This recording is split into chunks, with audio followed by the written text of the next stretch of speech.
Bismillahirrahmanirrahim. Alhamdulillahi Rabbil Alamin.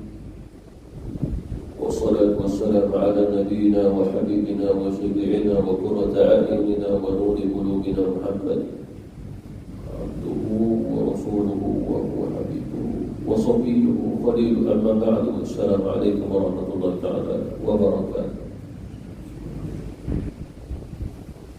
Alhamdulillah, kita bersyukur kepada Allah. Itu yang diajar Nabi setiap kali bermulanya satu perbicaraan. Rasulullah SAW akan memuji Allah Subhanahu wa ta'ala dengan kalimah tahmid. Nahmaduhu, alhamdulillah. Ini yang dibaca oleh baginda Rasulullah SAW. Mengapa agaknya tidaklah Nabi berbicara mereka ada keizinan Allah, kerana Allah takdir kepada Allah Subhanahu wa ta'ala. Tidaklah Nabi SAW seorang Nabi, seorang Rasul, rahmatan lil alamin, melainkan itu semua telah ditakdir oleh Allah Subhanahu wa ta'ala kepada baginda Rasulullah SAW.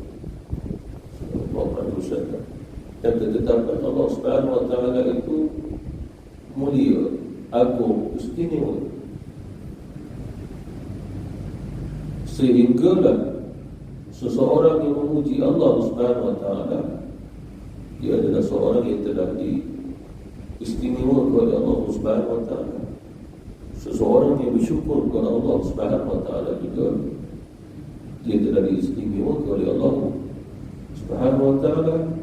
Disebabkan kebanyakan manusia alam ini, wa qalilun min ibadiy syakur, sedikit sangat nak bersyukur kepada Allah. Maknanya nak memuji atas segala nikmat yang diberi oleh Allah Subhanahu wa ta'ala. Dan sebahagian daripada perbicaraan syukur beberapa siri kuliah kita telah mempelajarinya. Dan salah satu daripada ibadah yang difardukan oleh Allah Subhanahu wa ta'ala untuk kita bangun, laksanakannya sebagai tanda syukur kita kepada Allah Subhanahu wa ta'ala, iaitu as-salat. Salat. Walaupun begitu, Allah Subhanahu wa ta'ala tidak perintah kita sekadar bangun dan solat, tetapi Allah Subhanahu wa ta'ala perintah kita bangun dan mendirikan solat. Wa aqimus salat, dan dirikan salat. Doa Nabi Ibrahim alaihi salatu wassalam, Rabbi ja'alni muqimas salat, ya Allah Tuhanku, jadikanlah aku orang yang mendirikan salat, wa min zurriyyati, termasuk anak cucu-cucuku. Jadi kalimah ini tidak boleh dikukurkan maksudnya. Bukan sekadar musalli, orang yang salat, tapi adalah orang yang mendirikan salat. Disebabkan apabila disebut mendirikan salat, semua perbuatan salat perlu didirikan. Itu maksud. Dan beberapa ayat Quran menjadi muhasabah, menjadi rujukan, menjadi terbiah suatu kita mendirikan salat. Antaranya firman Allah Subhanahu wa ta'ala, fa'budni wa aqimus salata li dzikri. Sembahlah aku, maknanya tauhid aku, mengisahkan Allah Subhanahu wa ta'ala, dan dirikanlah salat semata-mata untuk ingatku. Wa aqimus salata li dzikri, disebut oleh Allah demikian. Iaitu dah bermula dengan takbiratul ihram. Lalu Allah Subhanahu wa ta'ala menyatakan kepada Nabi, ya Muhammad, itu permulaan solat. Wa rabbaka fakabbir, Tuhanmu hendaklah kau solat. Lalu kita baca Allahu Akbar. Jadi Allahu Akbar dah masuk waktu solat dari zikir. Dirikan solat untuk ingatku. Mula takbir, kamu telah ingatku. Mengingati Allah dan menjaga ada asma'ul husna Allah Subhanahu wa ta'ala. Wa rabbaka fakabbir, Allah Subhanahu wa ta'ala Maha Besar. Al-Kabir, yang Maha Besar. Lalu kita mengusahakan yang mengagungkan Allah Subhanahu wa ta'ala, dan tidak ada keagungan di atas alam ini melainkan milik Allah Subhanahu wa ta'ala. Tidak ada kemuliaan di atas alam ini melainkan semuanya milik Allah Subhanahu wa ta'ala. Dia yang memuliakan juga, dia memberi, dia mengambil, dia juga menghina. Kembali balik pada sifat Allah Subhanahu wa ta'ala. Lalu apabila kita salat, wa aqimus salata li dzikri, mula kamu takbirat ihram, kamu dah mengingatku, mengingati Allah dengan cara mengingati, mengetahui asmaul husna. Kita sebut Allah, kita sebut akbar, Allahu akbar, maknanya Allah Subhanahu wa ta'ala Allah besar. Dan di sebaliknya itu, kita ini sangat-sangat kerdil, fakir di hadapan Allah Subhanahu wa ta'ala. Apabila kita mengetahui maksud ini, hakikatnya wa aqimus salata li dzikri, maka dapat mewujudkan kekhusyukan di dalam salat kita. Dan kekhusyukan dalam salat tidak akan diperoleh melainkan mesti dia mengingati Allah. Disebabkan apabila dia mula mengingati Allah, maka datangnya ketenangan. Dan kekhusyukan itu adalah sebuah pintu yang mengetuknya adalah ketenangan untuk meninggal. Oleh kerana itulah apabila kita solat, kita perlu membinanya ingatan kepada Allah agar terbina pula untuk meninggalkan di ketenangan. Disebabkan Allah Subhanahu wa ta'ala berfirman, alladzina amanu wa tatma'innu qulubuhum bi dzikrillah. Ada bi dzikrillah tatma'innul qulub.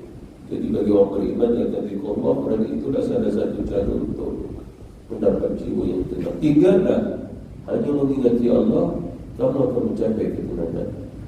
Lalu bila kita solat, bermula Allahu Akbar, kita dengan Allah. Iftitah kita dengan Allah. Fatihah kita dengan Allah. Lalu akan mendatangkan tu'manina.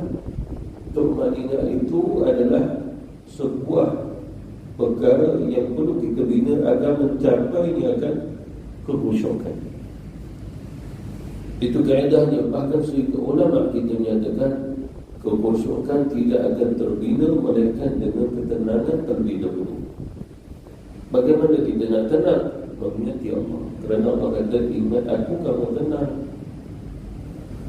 Ala bi dzikrillahi tatma'innul qulub. Allah kata, ala, kamu kena ingat ini. Dengan ingat Allah Subhanahu wa ta'ala, hati kamu tenang. Bila disampai kita mencapai ketenangan, baru boleh membina kekhusyukan dalam solat. Ini beberapa ayat Quran yang menjadi rujukan suatu kita menghadap Allah Subhanahu wa ta'ala. Wa aqimus salata li dzikri, dirikan solat untuk ingatku.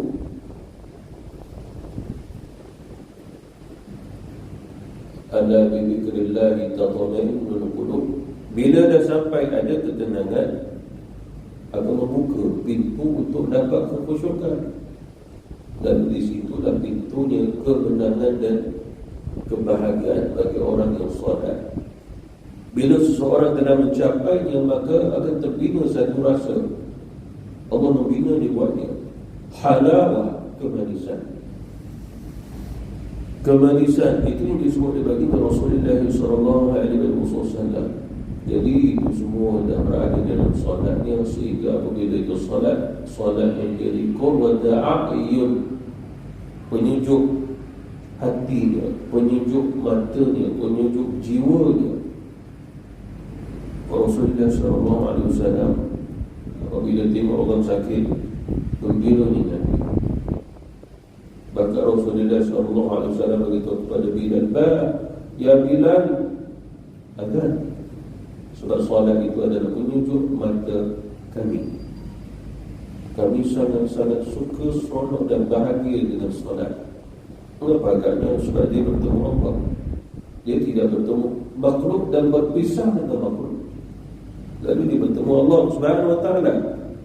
Kita kena rasa untuk bahagia, syukur kepada Allah Subhanahu wa ta'ala, kerana tidak ada satu umat di atas muka bumi yang menghadap Allah dalam ibadah solat fardu sebanyak 5 kali sehari semalam.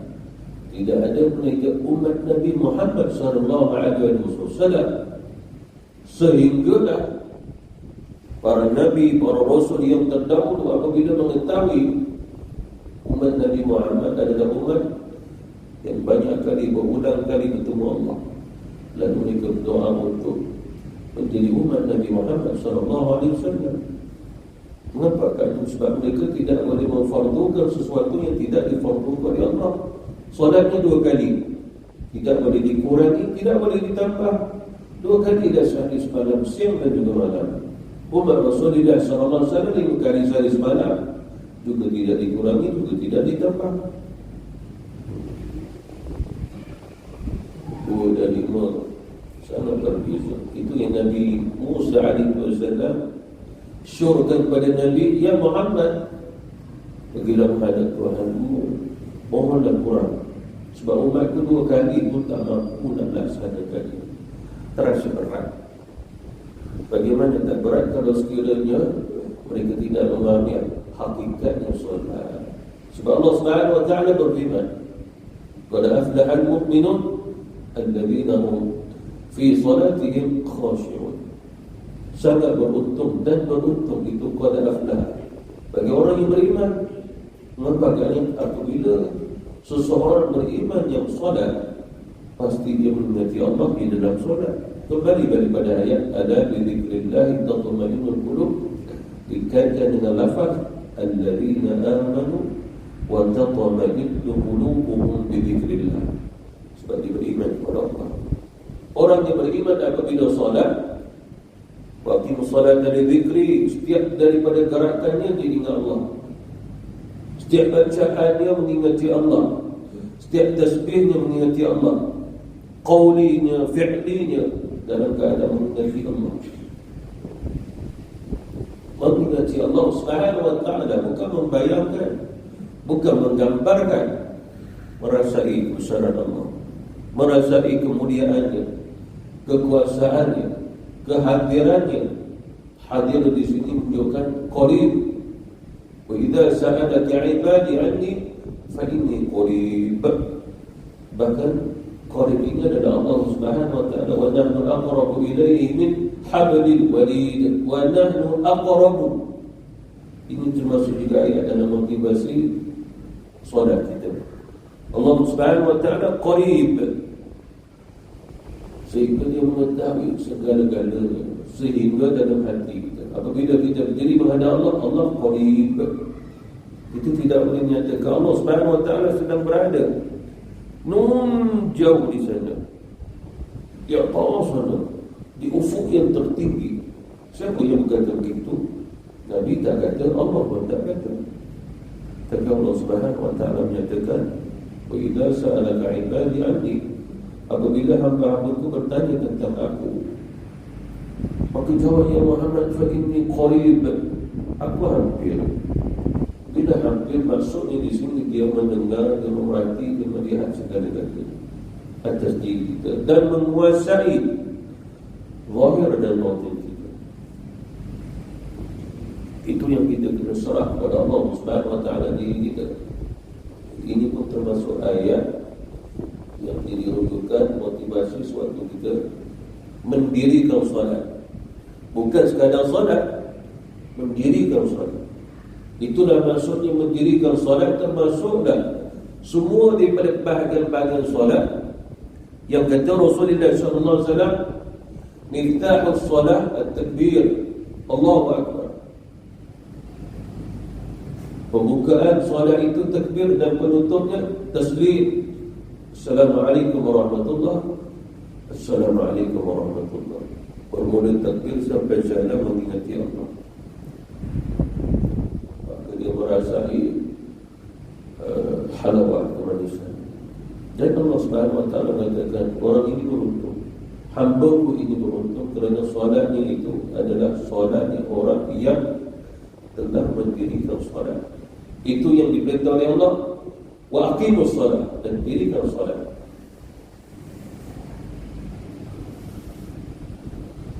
Ayat yang lain yang menjadi motivasi untuk kita mendapatkan khusyuk, mendapatkan ketenangan dalam solat adalah hafizu ala salawati was salatil wusta wa qumu lillahi qanitin. Kita kena jaga semua solat dulu. Hafizu ala salawati was salatil wusta. Jaga pelihara semua waktu solat. Inna salata kanat 'alal mu'minina kitaban mawquta. Sesungguhnya kalau dia orang beriman, jaga solat melalui mawquta, waktunya. Tidak diremeh-remehkannya, tidak disia-siakan waktunya. Menjaganya, memeliharanya, kerana Allah perintah hafizu 'ala salawat, kena jaga semua solat. Maknanya pada waktu. Tapi bila kita mula solat, itu kembali wa aqimus solat, dirikan solat pada apa yang diperintah oleh Allah. Itu pada qawaid. Tetapi tetap Allah menyatakan wa qumu, kamu kena mendirikan akan solat itu. Wa qumu lillahi, hanya untuk Allah. Qanitin, tekun sungguh-sungguh. Ini salah satu ayat. Apabila kita solat ayat ini, kita kena ingat Allah perintah kita terima hadapnya dengan tekun, dengan sungguh-sungguh, dengan serius. Bahasa Jerman sebut serius. Jerman serius. Dan keseriusan itu, orang yang serius bukan menunjukkan dia berdiri tegak macamnya askar itu, tentera, polis pun sama batu kawan. Tapi maksudnya tekun di sini adalah hati dan jiwanya terus menerus mengingati Allah. Itu masuk waqumu lillahi qanitin. Kerana apa? Sebab zahir ini manusia ini lemah. Waqumu lillahi qanitin, Allah perintah bangun diri menghadapku dengan tekun. Tapi Allah Subhanahu wa taala menyatakan wa khuliqal insanu dha'ifa, manusia itu lemah dan tidak boleh keluar daripada sifat lemah. Itu kewujudan sifat kita bermula sampai berakhir dalam kehidupan alam ini. Bermula dan berakhir wa khuliqal insanu dha'ifa, tak boleh keluar daripada dha'if. Dalam keadaan kita lemah, kita kena serius. Dalam keadaan kita lemah, kita kena bermunajat kepada Allah. Dalam keadaan kita lemah, kita kena berdoa kepada Allah. Dalam keadaan kita lemah, kita kena mohon. Kita kena macam-macam lah istihad diri kita. Orang yang banyak dosa, orang yang buat zalim, orang yang buat salah, orang yang fakir, orang yang hina, itu semua kembali pada wa khuliqal insanu dha'ifa. Bila dia dhaif, siapa di antara kita mengaku dia nak kuat ataupun dia kuat? Lalu Allah Subhanahu wa taala bagi tahu kehidupan manusia, ialah aku bagi kuat, kuatan. Lepas tu jadi dha'fan wa syaiban, jadi lemah. Syaiban, rambutnya penuh dengan ubat, makin lemah, makin lemah.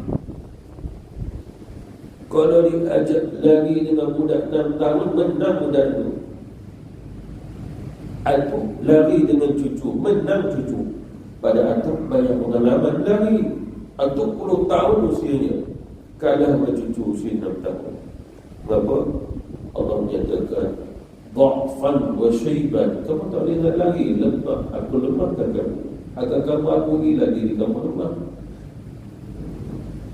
Di sudut tasawuf wa khuliqal insanu dha'ifa, zahir dan batin kita lemah. Bila kita faham lemah, kita kena minta kepada yang Maha Kuat, Allah Subhanahu wa taala. Kita kena gantunglah kepada Allah Subhanahu wa taala yang Maha Kuat. Itulah mengapanya Allah wujudkan kita dalam keadaan lemah. Lalu Allah Subhanahu wa taala berkata wa qumu lillahi qanitin. Kamu kena berdiri menghadap aku dan keadaan lemah kamu. Serius, tekun.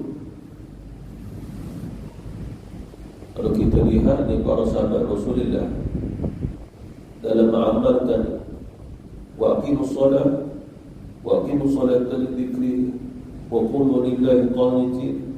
Bagaimana para sahabat apabila mendirikan solat, bagaimana keadaan mereka ketika membaca Quran di dalam solat, bagaimana mereka bermunajat, berdoa, bertasbih di dalam solat.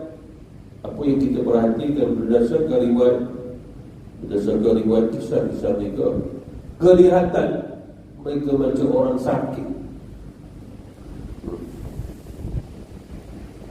Sayyidina Umar, Sayyidina Abu Bakar Siddiq orang yang gagah, tegak badannya, tapi apabila menghadap Allah, lemah dia. Lagi berhadapan dengan Allah Subhanahu wa ta'ala yang maha kuat, lemah dia, macam orang sakit. Bila membaca, terdengar macam orang sakit. Bagi sebagian orang, hakikatnya dia tidak sakit, kerana Quran yang dibacanya dengan munajat. Orang yang berdoa itu satu munajat juga.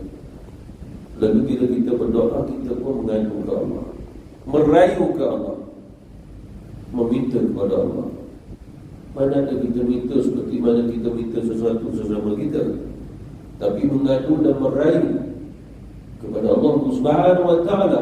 Kata Sayyidina Ali, kalau kamu nak doa, kamu mustajab maqbul, hendaklah suatu kamu bermunajat, berdoa kepada Allah.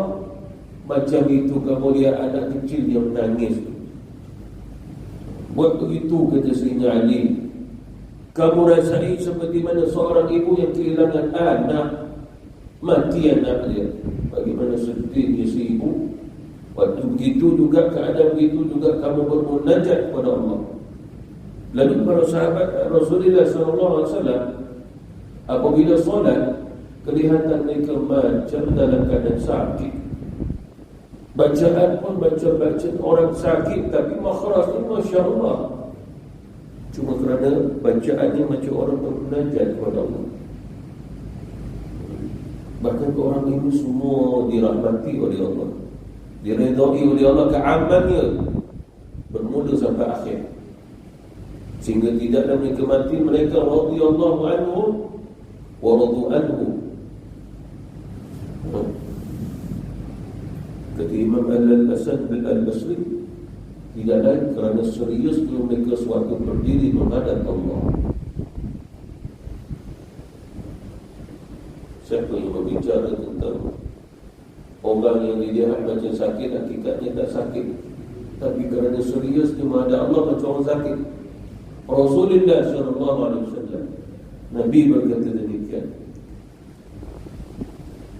Rahimallahu qauman yahsabuhumun nasu bimarda wa ma hum bimarda. Allah Subhanahu wa ta'ala merahmati satu kaum yang beribadah, yang bangun beribadah kepada Allah Subhanahu wa ta'ala, yang mana manusia melihat mereka seolah-olah bimarda, mereka itu macam orang sakit. Wa ma hum bimarda, hakikatnya kata Nabi, mereka tidak sakit.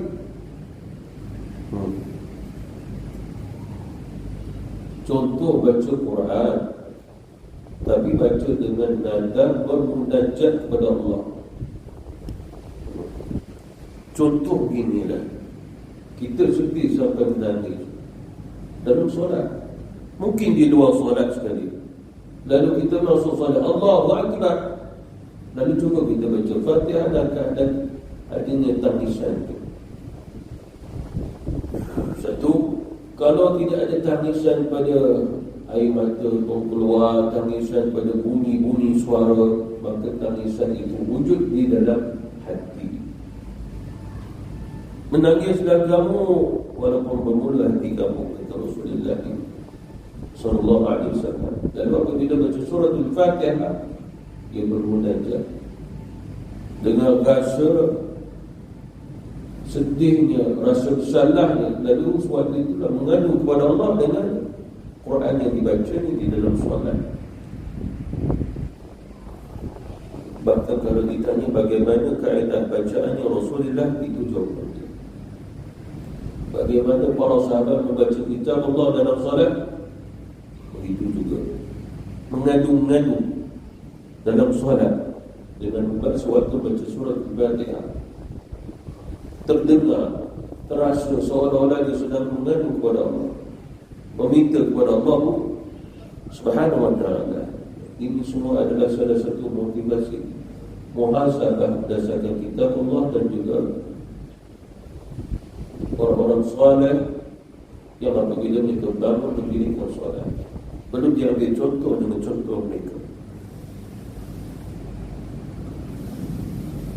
Selain daripada itu, ayat Quran yang menjadi motivasi, menjadi pedoman, menjadi rujukan buat kita sewaktu kita mendirikan solat adalah kita ini fuqara, kita fakir. Fakir maksudnya tidak ada apa. Nak menyatakan kita ada ini, lalu Allah berkata walillahi mulkus samawati wal ardh. Kita kata kita ada kerajaan, lalu Allah kata Allah dan pemiliknya kerajaan langit dan juga bumi. Tak kala mana kita mengakui kita memiliki itu dan ini, lalu Allah Subhanahu wa ta'ala berfirman walillahi mulkus samawati wal ardh. Bagi Allah lah kepunyaan dia dari langit dan juga bumi. Tak kala mana kita mengakui ini saya punya, ini kami punya. Dan Allah Subhanahu wa ta'ala berfirman antumul fuqara, kamu semua fakir. Bila fakir apa yang dimaksudkan? Kamu zero, tak ada apa. Kamu tidak ada apa, itu fakir, itu fuqara. Tak kala mana manusia ini mengakui itu miliknya, ini miliknya, itu miliknya, itu dan ini semua miliknya. Dan Allah Subhanahu wa ta'ala menyuruh manusia, panggil manusia, ya ayyuhan nas, wahai manusia sekalian. Kamu manusia, ya manusia, kamu kena ambil seruan diri daripada Tuhan kamu. Antumul fuqara ila Allah, kamu semua fakir di sisi Allah. Kalau dah fakir, mana kita nak berani kata kaya lagi? Kita kaya boleh disifatkan sesama kita, orang yang orang kaya, orang yang miskin. Tapi cuba kalau Allah bersama, Allah marahkan dia, tenggelam orang yang kaya tadi. Kenapa dikatakan dia kaya? Oh, harta dia. Dikatakan emas yang dimilikinya bertan-tan. Soalan, emas siapa yang cipta? Siapa yang cipta emas? Adakah orang akan jawab selain pada Allah yang menciptakannya? Tidak, Allah yang menciptakan emas. Lalu kalau Allah yang cipta, dia punya, dia lah kaya. Tanah ini milik kami, ini kerajaan kami. Wow, ini tanah siapa yang cipta? Walillahumma malikal mulki tutil mulka man tasha'. Maknanya Allah yang bagi. Kalau Allah kendaki, Allah tarik balik. Lalu Allah lah yang maha kaya, dia dah punya. Lalu kamu siapa? Aku saja, kamu fakir. Tidak ada apa di sisi Allah. Antumul fuqara ila Allah, kamu memerlukan Allah. Mana apabila kita mendirikan solat, kita kena betul-betul rasa kita ni sangat-sangat fakir. Tidak ada apa. Tidak ada apa dalam semua lampu sebesar zarah sekalipun. Lalu yang ada sekarang ni apa? Ini semua milik Allah Subhanahu wa ta'ala. Satu hari nanti Allah ambil kita. Dia menghendaki untuk bertanya tentang apa yang dia punya. Kita adalah orang yang dia berdoa kok, hanya diuji oleh Allah Subhanahu wa ta'ala. Kamu amanah atau tidak? Kalau aku amanah, kamu masuk syurga. Seperti mana apa yang kamu ada, apa yang kamu lakukan. Ini Allah Ta'ala punya, apa yang kamu lakukan. Tubuh badan kamu ni lemah, tetapi apabila kamu bangun mendirikan solat, kamu menghadap Allah dengan seriusnya, ketekunannya, khusyuknya, tawadhu'nya, kamu merasai dan ketenangannya, maka tempatmu adalah syurga. Itu disebut dalam hadis qudsi, hamba-hambaku yang mendirikan solat, yang menjaga setiap solat yang maktubah, khamsah salawat, 5 kali sehari semalam, dia berada dalam jaminan Allah dan janji Allah dengan syurga. Barang siapa yang tidak mendirikan solat, tidak menjaganya khamsah salawat, 5 kali sehari semalam solat ini, dia tidak termasuk orang yang diberi jaminan. Juga dia tidak termasuk orang yang dapat perjanjian untuk mendapat syurga daripada Allah. Dia terlepas. Seperti mana dia melepaskan akan ibadah salatnya, maka dia juga telah melepaskan perjanjian dengan Allah Subhanahu wa ta'ala. Barang siapa yang mahu mengikat perjanjian tadi, maka bangun dan dirikan salat. Bangun dan dirikan salat. Seperti mana doa Nabi Ibrahim yang saya bacakan mukadimah tadi. Rabbi ja'alni muqimas salat wa min zurriyyati. Tuhanku, jadikan aku muqimas salat, orang yang telah mendirikan salat. Bukan orang yang hanya salat tapi mendirikan. Mendirikan tu yang saya sebut tadi, adanya ingatan kepada Allah, ketenangan, kekhusyukan, itu masuk muqimas salat, termasuk zuriat-zuriat. Dan apabila kita solat, kita kena fikir bawa ingatan tadi, ingat kepada Allah. Sehingga kita ulama-ulama kita, kehidupan yang terbaik, kehidupan yang sebenar, bukan dia mendapat itu, mendapat ini. Kebahagiaan hakiki juga bukan dia dapat memiliki itu dan ini, tapi hakikatnya kebahagiaan apabila hatinya itu sentiasa berhubung dengan Allah, berhubung dengan Allah Subhanahu wa ta'ala, Rabbul Jalil. Apa yang disebut, apa yang dipikirkan, itu semua takdir Allah. Bahkan intasan itu pun takdir Allah. Dan dia belum mengetahui Allah Subhanahu wa ta'ala memberikan ikhtiar, pilihan buat dia untuk memilih sama ada untuk mengingatinya ataupun tidak. Kalau sekiranya seseorang mengingati selain pada Allah, maka tidak ada Allah di situ. Barang siapa yang mengingati Allah, maka tidak ada selain pada Allah ketika itu. Lalu Allah Subhanahu wa ta'ala memberi kita pilihan, lalu kamu nak mengingati siapa? Kalau kamu mengingati aku, kamu dapat ketenangan. Kamu mengingati aku, kamu mendapat kebahagiaan. Kamu mengingati aku, akan aku hapuskan segala kesalahan. Kamu mengingati aku, akan aku angkat derajatmu setinggi-tinggi derajat. Kamu mengingati aku, akan aku beri keistimewaan kepada kamu seperti mana ni orang-orang saleh yang beri keistimewaan demi keistimewaan.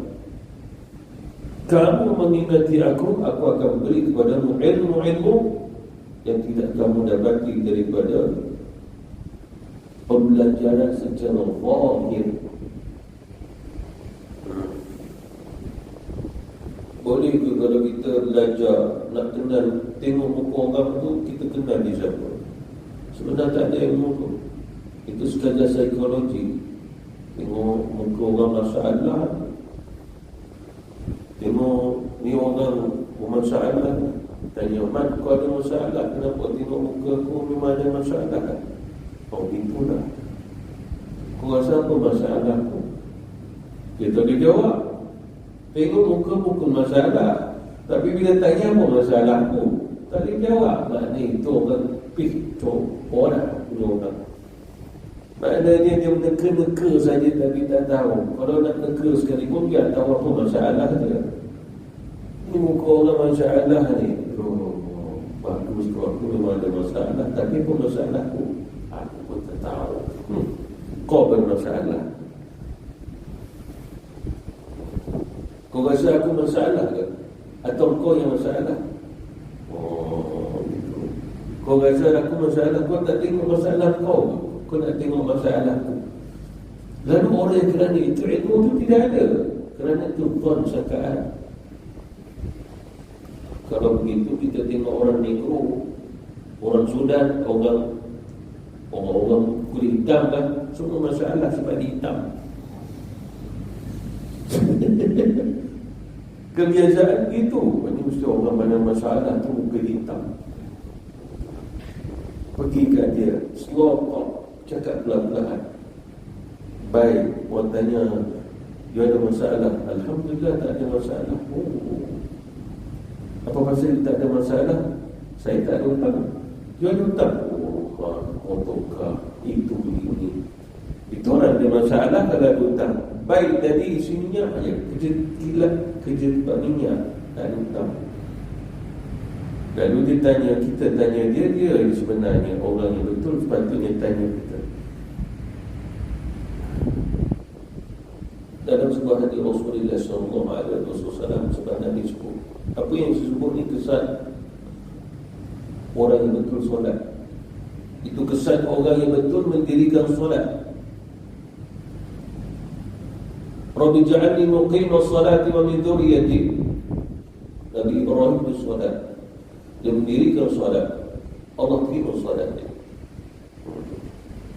Lalu Allah Subhanahu wa ta'ala memberi keistimewaan kepada Nabi Ibrahim, sehingga apabila dia mengangkat kepalanya di langit, dia nampak kerajaan di langit.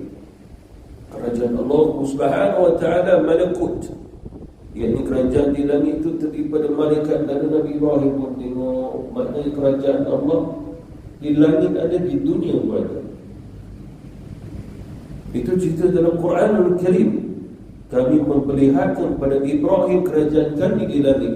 Itu terjemahan dia. Kesannya dia berjaya mendirikan solat seperti mana yang saya sebut tadi. Khusyuknya, sentiasa mengingati Allah Subhanahu wa ta'ala terus menerus. Serius, tekun. Itu kaya Quran. Nabi Ibrahim mengamalkan si kandungan wahyu daripada Allah Subhanahu wa ta'ala kerana dia diturunkan suhuf. Dalam suhuf itu juga ada yang seperti mana dalam Al-Quran Al-Karim, diulang oleh Allah Subhanahu wa ta'ala dalam bahasa Arab juga. Kesannya, wa min zurriyyati, dan pada suriat-suriat itu maknanya ada orang di antara anak cucu cicitnya Nabi Ibrahim adalah kita, anak cucu cicit. Sehingga solatnya betul. Mereka juga diberinya keistimewaan oleh Allah Subhanahu wa ta'ala, lalu dapat melihat sesuatu yang ghaibah, yang ghaib. Sampai ke kerajaan malakut di atas sana juga diperlihatkan oleh Allah Subhanahu wa ta'ala. Sehingga kata Rasulullah, sesungguhnya Allah memiliki hamba-hambanya, sekiranya dia melihat seseorang, maka dia akan mengetahui siapa orang dan kehidupannya. Allah memiliki hamba-hamba yang diberi ilmu demikian, sehingga boleh mengetahui dia Islam atau kafir. Tadi Rasulullah SAW, seperti mana kisah para wali, para awliya Allah Subhanahu wa ta'ala. Imam Junaid Al-Baghdadi, seorang wali Allah, ahli tasawuf yang hebat, seorang imam. Dia berceramah di hadapan orang. Bangun di hadapannya seorang laki-laki lalu bertanya, "Wahai Imam Junaid, apakah maksudnya sabdaan Nabi, ittaqu firasatal mu'min fa innahu yanzuru bi nurillahi?" Takutlah kamu dengan firasatnya orang yang beriman, kerana mereka melihat dengan nurnya Allah, cahaya Allah Subhanahu wa ta'ala. Apa maksud hadis ni, wahai imam? Laki-laki itu di depan Imam Junaid bertanya dalam majlis yang besar. Lalu aku jawab Imam Junaid, maksud hadis ini adalah kamu kena masuk Islam, barulah kamu mengetahui hakikatnya hadis ini. Terkejut orang tu.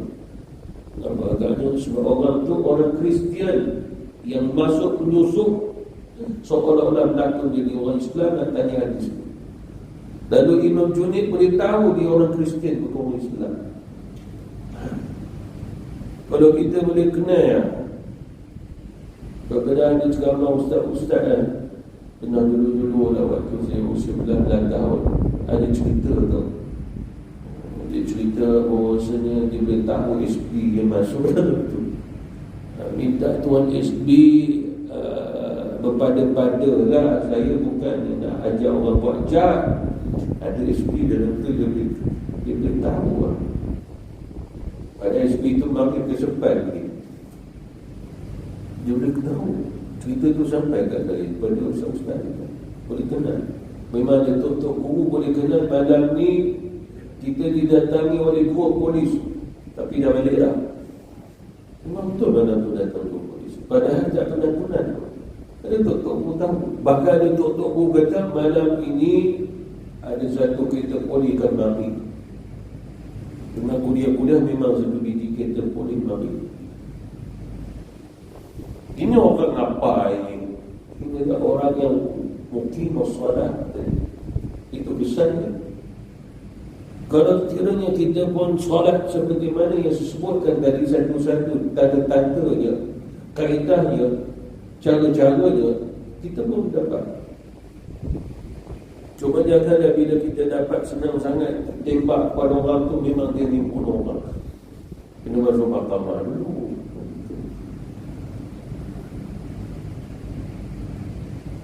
Ini disebut sebagai firasatul mu'min, firasat orang yang beriman.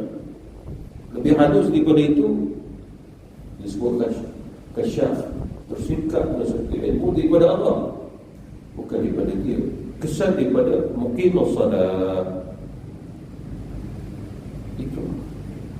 Dan dia tidak pernah mohon kepada Allah Subhanahu wa ta'ala, hanya Allah Subhanahu wa ta'ala nak bagi hadiah daripada Allah agar dia akan semakin tekun lagi, semakin serius lagi, semakin bersungguh-sungguh lagi, semakin bersemangat lagi,